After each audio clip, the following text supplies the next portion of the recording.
ଦଳିତ ଅତ୍ୟାଚାର ଯାହା ୟୁପିରେ ଘଟୁଛି ତାହା ଏବେ ଓଡ଼ିଶାରେ ଘଟିଲାଣି। ଦଳିତ ଆଦିବାସୀ ଓ ପଛୁଆ ବର୍ଗ ଡିଏପିଙ୍କ ପାଇଁ ଲଢ଼ିବ ଓଡ଼ିଶା କଂଗ୍ରେସ।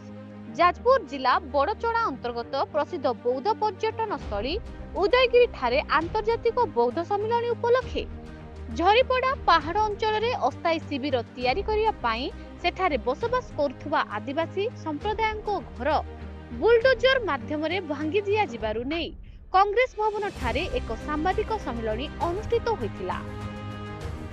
ସମ୍ମିଳନୀରେ ପୂର୍ବତନ ସାଂସଦ ଓ ପିସିସି ଆଦିବାସୀ ସେଲର ଅଧ୍ୟକ୍ଷ ଯଶୋବନ୍ତ ସିଂ ଲାଗୁରି କହିଛନ୍ତି ଯେ ଗତ କିଛି ମାସ ହେଲାଣି ବିଜେପି ସରକାର ଆସିବା ପରେ ଆଦିବାସୀଙ୍କ ଜମି ଉପରେ ଲଲୁପ ଦୃଷ୍ଟି ପକାଇଛନ୍ତି।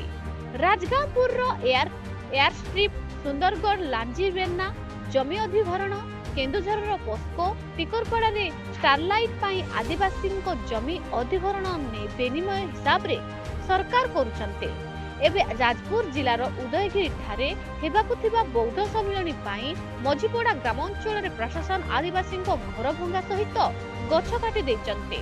ଯଦି ସମ୍ମିଳନୀର ଅସ୍ଥାୟୀ ଶିବିର ପାଇଁ ଜମି ଦରକାର ଥିଲା, ଅନ୍ୟ ସ୍ଥାନରେ ମଧ୍ୟ ସରକାର ଜମି ଅଛି, କିନ୍ତୁ ଆଦିବାସୀ ବିରୋଧୀ ସରକାର ଆଦିବାସୀଙ୍କ ଘର ଭାଙ୍ଗି ଗଛ କାଟି ଶିବିର ସ୍ଥାପନ କରିବା କେତେ ନ୍ୟାୟ ସଙ୍ଗତ ଚିନ୍ତା କରନ୍ତୁ। ନୂଆ ବର୍ଷ ଦିନ ସେମାନଙ୍କର ଘର ଭାଙ୍ଗି ଦିଆଗଲା, କିନ୍ତୁ ନିରୀହ ଗରିବ ଆଦିବାସୀ କେଉଁଠି ରହିବେ ସରକାର ଚିନ୍ତା କରୁନାହାନ୍ତି। କିନ୍ତୁ କଂଗ୍ରେସ ସବୁବେଳେ ଆଦିବାସୀଙ୍କ ଦୁଃଖରେ ଛିଡା ହୋଇଛି ଏବଂ ରହିବ।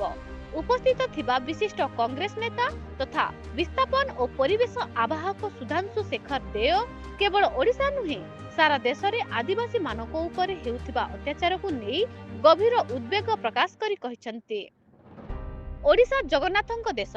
ଶବର ଜନଜାତି ହେଉଛନ୍ତି ଜଗନ୍ନାଥଙ୍କର ନିଜ ଲୋକ, କିନ୍ତୁ ଓଡ଼ିଶାର ଅସ୍ମିତା ଦ୍ୱାହି ଦେଉଥିବା ବିଜେପି ସରକାର ନୂଆ ବର୍ଷ ଦିନ ଆଦିବାସୀ ଶବରଙ୍କ ଘର ମଝିପଡ଼ାରେ ନିର୍ମଳ ଭାବରେ ଭାଙ୍ଗିଦେଲା। ଏ ବିଷୟରେ ଯାଜପୁର ଜିଲ୍ଲାପାଳଙ୍କୁ ପଚାରିବାରୁ ସେ କୌଣସି ସନ୍ତୋଷଜନକ ଉତ୍ତର ଦେଇପାରୁନାହାନ୍ତି। ଆଦିବାସୀଙ୍କ ଥଇଥାନ ବିଷୟରେ ମଧ୍ୟ ପାଟି ଖୋଲି ପାରୁନାହାନ୍ତି।